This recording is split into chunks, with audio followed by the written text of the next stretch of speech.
Irmãos, vamos abrir a palavra de Deus na segunda carta de Paulo aos Coríntios, capítulo 8. E nós faremos a leitura do verso 1 até o verso 7. Segunda carta de Paulo aos Coríntios, capítulo 8, de 1 a 7.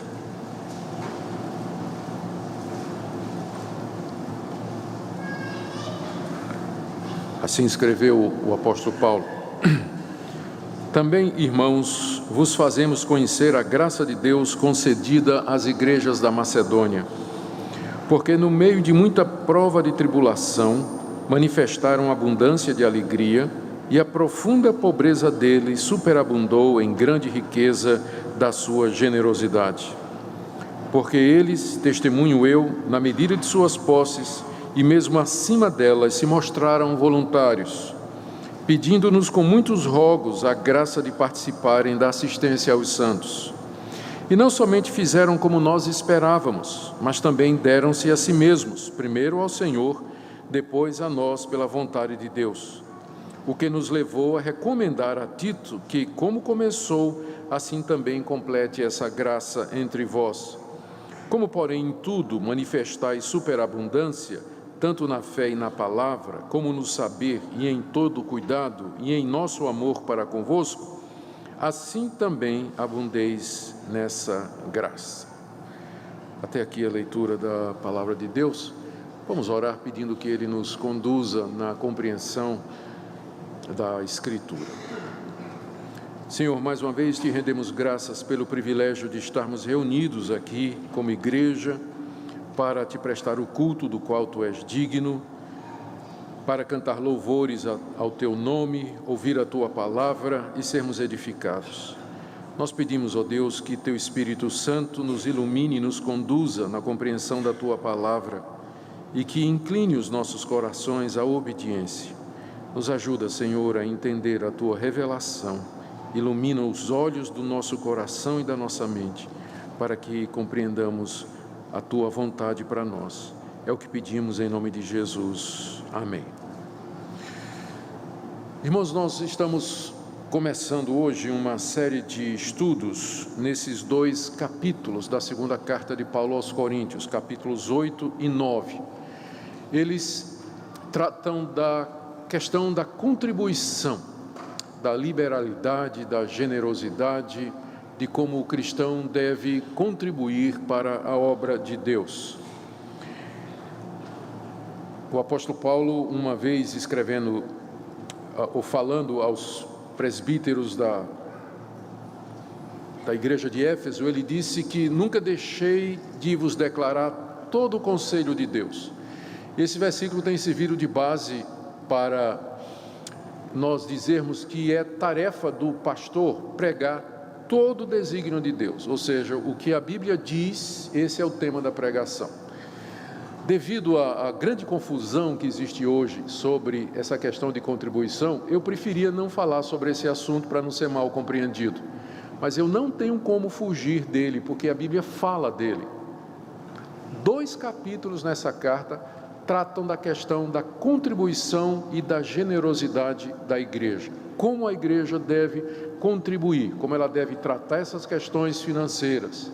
Então faz parte do meu trabalho como pastor de vocês, ensinar a vocês o que a Bíblia diz a respeito disso. Especialmente nos dias de hoje, onde há tanta confusão. Há tanta confusão que eu preciso fazer quase que um pedido de desculpas para dizer, eu vou ter que falar sobre esse assunto. Porque muitos pastores, muitos ministérios e muitas igrejas construíram as suas instituições em cima dessa questão. E a teologia que eles usam, é a chamada teologia da prosperidade, ela ensina que é possível você fazer uma troca com Deus, do tipo assim, se você quer ser abençoado materialmente, então você investe financeiramente, você dá. Quanto mais você der, mais Deus está na obrigação de retribuir financeiramente.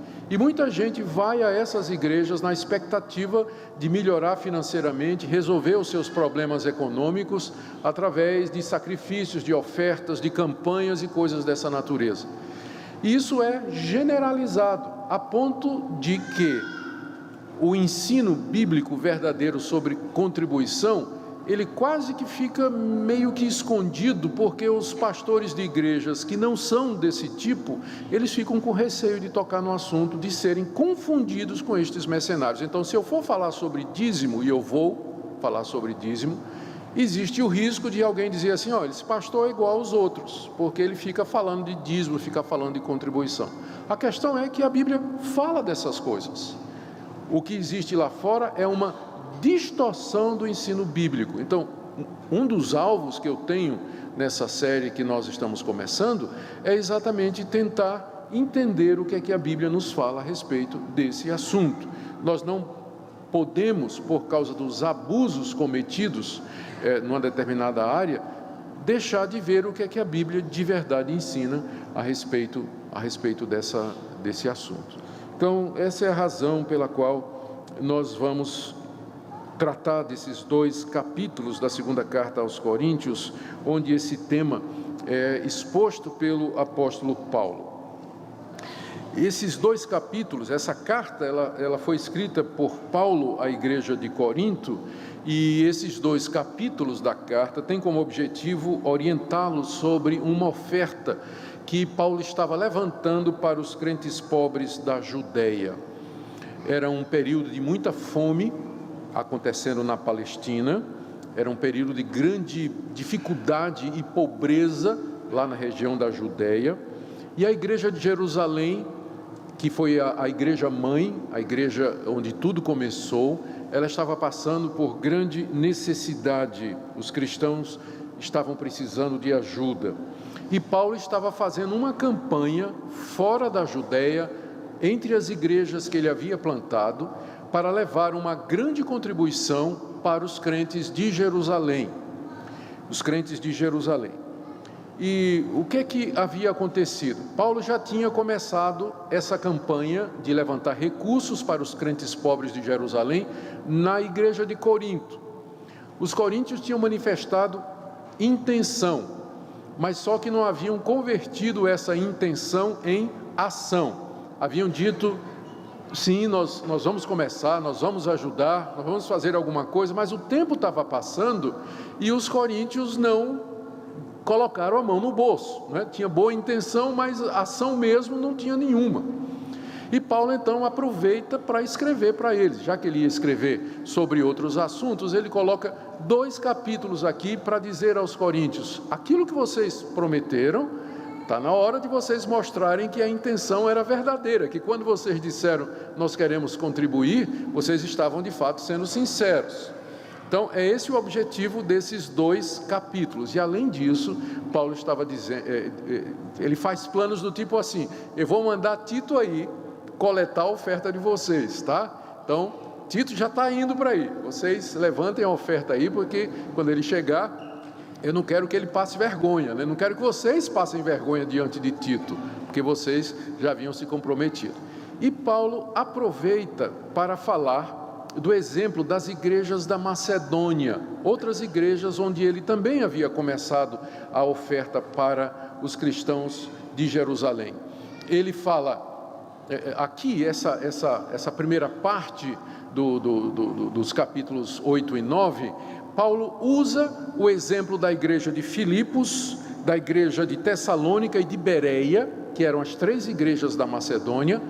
Ele usa o exemplo deles para estimular a igreja de Corinto, do tipo assim: os irmãos da Macedônia já saíram na frente, eles são mais pobres do que vocês, eles estão passando por tribulações e provações que vocês não estão, mas assim mesmo eles contribuíram generosamente, acima da capacidade deles.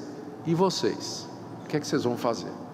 É isso que Paulo está fazendo nesses 7 versículos que eu li para vocês. Ele está usando o exemplo dos crentes da Acaia, da Macedônia, para estimular os irmãos da igreja de Corinto a ir em frente e mostrar também a mesma generosidade.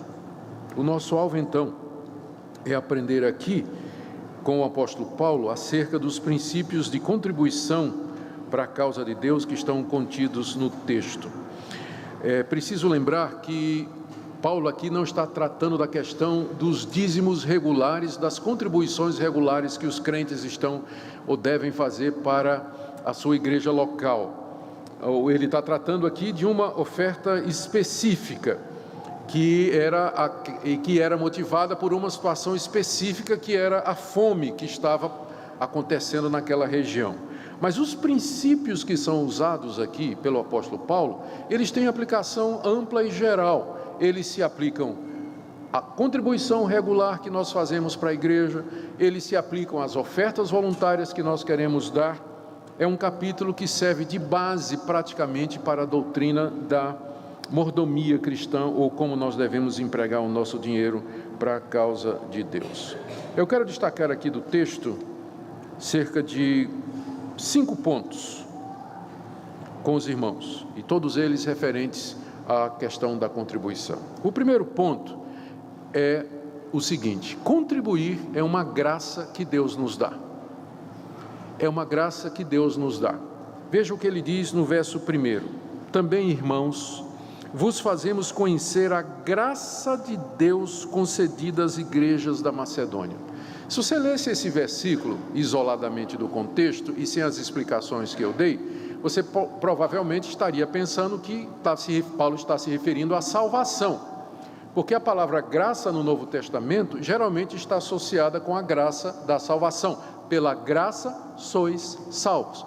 Graça é o favor imerecido de Deus, é a ação que Deus faz, são as atitudes que Deus toma gratuitamente em favor do seu povo. Então, lendo esse primeiro versículo, quando Paulo diz assim: eu quero lembrar a vocês a graça de Deus concedida às igrejas da Macedônia, então a primeira interpretação seria: puxa, Paulo está falando da salvação. Mas não, Paulo está falando da contribuição da igreja. Ele chama de graça o fato de que os macedônios, eles se movimentaram para contribuir para a igreja de Jerusalém. E Paulo diz que isso foi uma graça que Deus concedeu para eles, a graça de contribuir. A mesma graça que nos é dada em termos de perdão de pecados, é a mesma graça que nos permite contribuir. Então, em vez de ver a contribuição como um peso, Paulo diz que é uma graça. Deus nos deu a graça de contribuir, o privilégio de contribuir. Ele diz isso aqui no verso 1, ele diz isso no verso 4, ele diz inclusive, aqui no verso 4, que os macedônios pediram com rogos a graça de participar da assistência aos santos. E veja no verso 6, quando ele diz: eu recomendo Tito que, como começou, assim também complete essa graça entre vós. E no final do verso 7 ele diz assim: eu espero que vocês abundem nessa graça. 4 vezes ele chama contribuir como sendo uma graça de Deus. Ou seja, toda vez que você contribui generosamente, dá com alegria para a causa de Deus, isso é porque você foi alcançado pela graça de Deus. É uma graça que Deus dá, é um privilégio que Deus nos dá de contribuir para a causa dele, para o reino dele e para o avanço do reino dele. E a gente vê essa graça acontecendo várias vezes na Bíblia. Por exemplo, que melhor exemplo do que o de Zaqueu, aquele cobrador de impostos, ganancioso, idólatra, porque adorava o dinheiro. Quando ele conheceu a Jesus Cristo, convidou o Senhor para um banquete na sua casa, e lá no meio do banquete ele se levanta e diz: se eu roubei, eu estou devolvendo. Se eu ganhei de forma ilícita, eu estou repartindo, e eu dou aos pobres metade dos meus bens. E Jesus disse: hoje veio salvação a esta casa. Ou seja, Cristo percebeu, o Senhor Jesus percebeu que no ato de Zaqueu de generosamente abrir mão do seu ídolo, que era o dinheiro, ali estava a manifestação da graça de Deus na vida daquele homem. E outros exemplos nós podemos citar no Novo Testamento. Deus é o que opera em nós, tanto querer como realizar. Realmente é um favor não merecido, que nós temos o privilégio de contribuir financeiramente para o reino de Deus, para ajudar as pessoas, para avançar o reino de Deus e para a manifestação da sua igreja aqui nesse mundo. Segundo ponto da passagem, o primeiro é esse, que contribuir é uma graça que Deus nos dá, não é um fardo, mas é uma graça que Deus nos dá. Segundo, contribuir é um privilégio, é uma graça que é dada tanto aos ricos como aos pobres. Veja o que diz o verso 2, Paulo está falando dos crentes da Macedônia. Ele diz: no meio de muita prova de tribulação, manifestaram abundância de alegria, e a profunda pobreza deles superabundou em grande riqueza da sua generosidade, porque eles, eu testemunho, na medida de suas posses e mesmo acima delas, se mostraram voluntários. Então, Paulo aqui diz que a contribuição da igreja da Macedônia foi de acordo com as posses, além das posses. Ou seja, eles deram com sacrifício. Mas será que esses irmãos tinham em abundância? Será que eles eram tão prósperos financeiramente? Não eram, não. Veja o que Paulo diz aí no verso 2. No meio de muita prova de tribulação é que eles manifestaram essa alegria. E no meio da profunda pobreza deles é que se manifestou a grande riqueza da sua generosidade. Só para recordar, Macedônia. Quais são as igrejas da Macedônia que Paulo se refere aqui? Vou começar com uma, Filipos. Lembra da igreja de Filipos? Paulo vai, Atos 16, Paulo prega o evangelho em Filipos, ele encontra umas mulheres à beira do rio, e ele prega o evangelho, lá se converte uma mulher que era comerciante de púrpura, chamada Lídia. Tudo bem, devia ser uma mulher, era uma empresária, ela deveria ter alguns recursos financeiros, mas as mulheres geralmente não tinham. As primeiras convertidas da igreja de Filipos eram mulheres que estavam à beira do rio para uma reunião de oração, geralmente eram donas de casas, eram viúvas. A igreja começa a crescer, Paulo é acusado de alguma coisa, ele é preso. Quem é que se converte na prisão? O carcereiro, era o homem que ganhava para guardar a porta da prisão. Esse homem tinha recursos financeiros. A cidade de Filipos era uma cidade de aposentados, ela tinha sido construída pelo Império Romano, era uma cidade basicamente romana, onde quem moravam eram os aposentados de guerra, os que tinham ficado aleijados em batalha, ou seja, era um pessoal que vivia de aposentadoria, era a cidade de Filipos. Esse foi o pessoal que deu acima das suas posses, generosamente.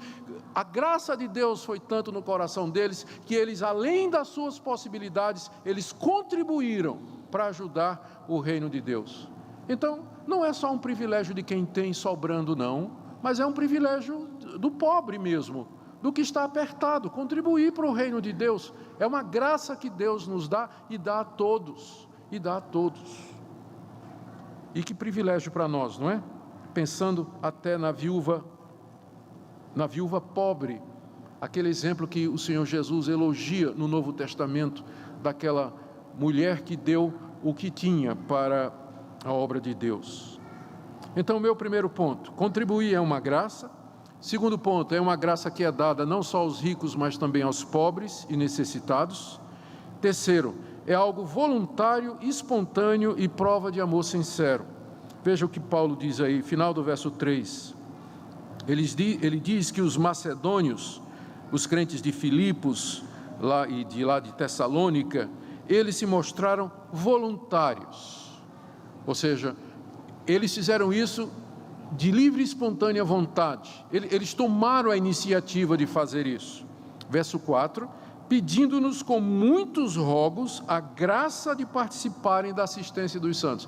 Isso é o sonho de todo pastor, de todo conselho de igreja. Ouvir a igreja dizer assim: por favor, nós queremos contribuir, nos dê essa oportunidade de participar dessa graça, nós estamos rogando a vocês. Pois é exatamente o que as igrejas da Macedônia fizeram. Eles pediram com muitos rogos a graça de participar naquela coleta que estava sendo feita.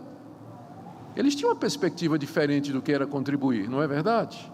Eles viam como um privilégio, eles viam como uma oportunidade de mostrar amor sincero, a espontaneidade deles. Eles se mostraram voluntários, já disse aqui, e pediram com rogos ao apóstolo Paulo que participassem também daquela oferta. Eles não esperaram que Paulo pedisse, Eles se adiantaram, quando souberam, eles mesmos se adiantaram e disseram: nós queremos também participar, nós queremos contribuir de todo o nosso coração.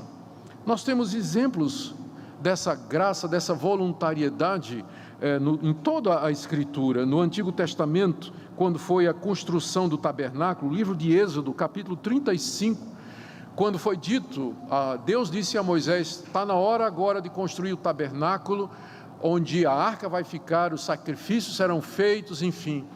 E Moisés fala ao povo, e o povo começa a contribuir. Diz o texto que o povo voluntariamente começou a trazer, a um ponto que Moisés teve que dizer: basta, não precisa trazer mais não, já tem mais do que suficiente, irmãos, pode parar. E o povo estava trazendo voluntariamente para a construção do tabernáculo.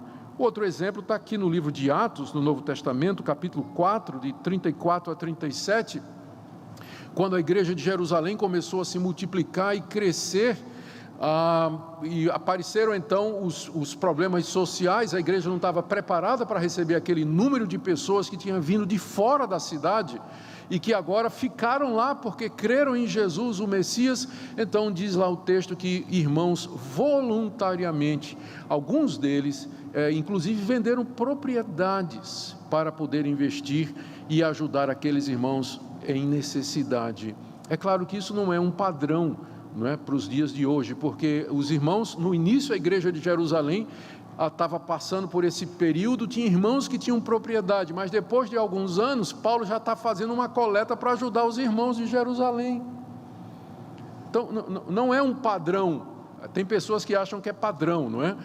O exemplo lá da igreja de Jerusalém, que quem for rico tem que vender o que tem, vender as propriedades, os bens e tudo mais, para que todo mundo tenha a mesma coisa. Isso foi muito usado como base para a criação de comunidades através da história da igreja, onde as pessoas compravam uma propriedade, iam morar lá, todo mundo se desfazia do que tinha, era um fundo comum, e aí todo mundo era igual, pensando em termos de Atos, capítulo 2, 3 e 4, não é? Onde fala como era a igreja de Jerusalém. Mas aquilo era uma situação de emergência. O padrão que você vê depois nas cartas é que as contribuições, elas são regulares, generosas, proporcionais e voluntárias. Nem sempre é preciso um sacrifício desse. Claro que tem gente que se sente tocada para fazer isso. Há casos e casos de irmãos que se sentem movidos pela graça de Deus a contribuir generosamente de uma forma extraordinária. Mas Paulo diz aqui que essa contribuição era espontânea e voluntária. Verso 4: pedindo com muitos rogos a graça de participar da assistência aos santos. Quarto ponto aqui. Meu primeiro ponto é contribuir, é uma graça que Deus nos dá. Segundo, essa graça não é só para os ricos, não, é para os pobres também. Terceiro, a contribuição, a graça de Deus nos faz contribuir voluntariamente, a querer participar e pedir para participar, tomar iniciativa de fazer isso. Quarto, consagração pessoal e contribuição andam juntos. A entrega do nosso coração, ela vem antes da entrega do nosso bolso, e essas duas coisas andam juntas. Nós vemos isso no verso 5, quando Paulo diz assim: eles não somente fizeram como nós esperávamos, ou seja, Paulo estava esperando que eles contribuíssem, mas também deram-se a si mesmos, primeiro ao Senhor, e depois a nós pela vontade de Deus. Os crentes da Macedônia deram-se primeiro ao Senhor, e depois se deram a Paulo, no sentido que aí eles contribuíram. Ou seja, agora você entende de onde vem essa alegria, essa graça e essa espontaneidade. É que antes de darem qualquer coisa, os macedônios já tinham se entregado a Deus. Eles já tinham se entregado totalmente ao Senhor Jesus, o que significa mais ou menos alguma coisa do tipo assim: Senhor, eu pertenço a Ti, tudo que eu tenho pertence a Ti, e se eu puder Te honrar, Te abençoar as pessoas, trazer glória ao Teu nome com o que eu tenho, com o que eu sou, tudo está nas Tuas mãos.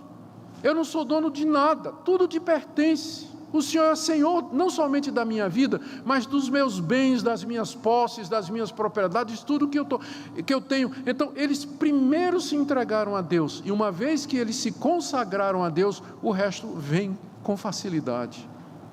Consagração e contribuição andam juntos. Primeiro nós nos entregamos a Deus, e na verdade, eu sei que Deus está muito mais interessado em que nós nos entreguemos a Ele primeiramente, porque é isso que vai fazer a diferença, a ponto de, eu creio que eu posso dizer, que as nossas contribuições, elas são aceitas diante de Deus, se primeiro nós nos dermos a Ele. Eu vou dar 2 exemplos aqui. O primeiro, Ananias e Safira, membros da igreja. A igreja estava naquela fase de ajudar os pobres e necessitados. Então eles fazem um acordo, marido e mulher, de que eles vão vender uma propriedade, vão guardar uma parte para a aposentadoria deles, e o resto eles vão entregar na igreja, mas vão dizer que aquilo é o valor do terreno todo. Eles queriam parecer que eram generosos, queriam aparecer, não é? Então nós vendemos um terreno e está tudo aqui. Mas aí o que é que disse Pedro?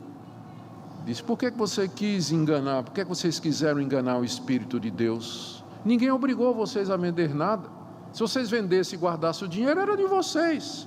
Mas agora vocês estão tentando enganar a Deus de forma nenhuma. E eles foram disciplinados ali por Deus e ambos foram mortos. Ambos foram mortos ali. Ou seja, Deus não está tão interessado assim na sua contribuição. Ele está interessado primeiro no seu coração.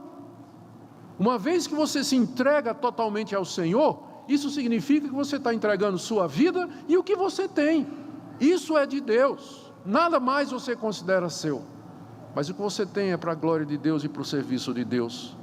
Ananias e Safira não entenderam isso. E Deus não aceitou a oferta. Algum tempo depois, no livro de Atos, capítulo 8, nós lemos a história de Simão Mago. Simão Mago era um bruxo que ganhava a vida enganando o pessoal da cidade de Samaria. E com certeza cobrava muito caro pelas consultas dele, mas a clientela era enorme. Um diácono, Filipe prega o evangelho na cidade, muita gente se converte, inclusive Simão se converte, né? Simão se converteu também. Ele ficou impressionado quando viu o poder do Espírito Santo. E quando Pedro e João, os 2 apóstolos, chegaram lá para confirmar o trabalho, ele fez uma proposta aos apóstolos: quanto custa vocês me darem o poder que vocês têm de fazer descer o Espírito Santo? Eu tenho dinheiro, eu tenho muito dinheiro, eu pago qualquer coisa para vocês me darem esse poder espiritual. E o que é que Pedro disse? Vá para o inferno você e seu dinheiro. Você não tem parte nesse ministério. Você tem que pedir perdão a Deus, pode ser que Deus perdoe a iniquidade do seu coração. Ou seja, o interesse número 1 não era a contribuição de Simão Mago, não é que com certeza ia ser uma oferta generosa. Não. Aqui eu me lembro também do Senhor Jesus, não é? Quando apareceu o jovem rico, era o tipo de candidato a membro da igreja que os pastores e o conselho entram em delírio. Era jovem, era rico, era piedoso, era estudado e era um homem influente. E chegou para Jesus e disse: eu quero ser membro da igreja, o que é que me falta para entrar no céu? Provavelmente a maioria dos pastores diria: não falta nada, meu irmão, vamos lá preencher a ficha, você já, domingo já vamos receber você na igreja. Rico, jovem, influente, já tinha guardado toda a lei de Deus desde a sua infância, piedoso, vida moral irrepreensível. É o sonho de toda igreja ter um membro assim, não é? O que é que Jesus disse para ele? Está faltando só uma coisa: você se livrar do seu ídolo, que é o dinheiro. E a prova de que você vai se livrar dele é que você vai vender o que você tem e dar aos pobres. E aí você vai me seguir. E aí então você terá um tesouro nos céus. E aquele moço virou as costas e foi embora, porque o preço era muito alto. Ou seja, Deus, embora Deus nos fale da importância da contribuição, da generosidade que deve haver nos nossos corações, que é uma graça e um privilégio nós pegarmos dos bens que Ele nos deu para investir no trabalho dEle, mas Deus está muito mais interessado no seu coração, que você se entregue primeiro a Ele, porque uma vez que você fez isso, o resto vem com facilidade, com tranquilidade. É isso que Deus quer de nós, que o nosso coração preceda a nossa oferta. ele termina com duas exortações, versos 6 e 7. A primeira, no verso 6, para que eles recebessem Tito como emissário. Tito ia lá coletar a oferta, verso 6.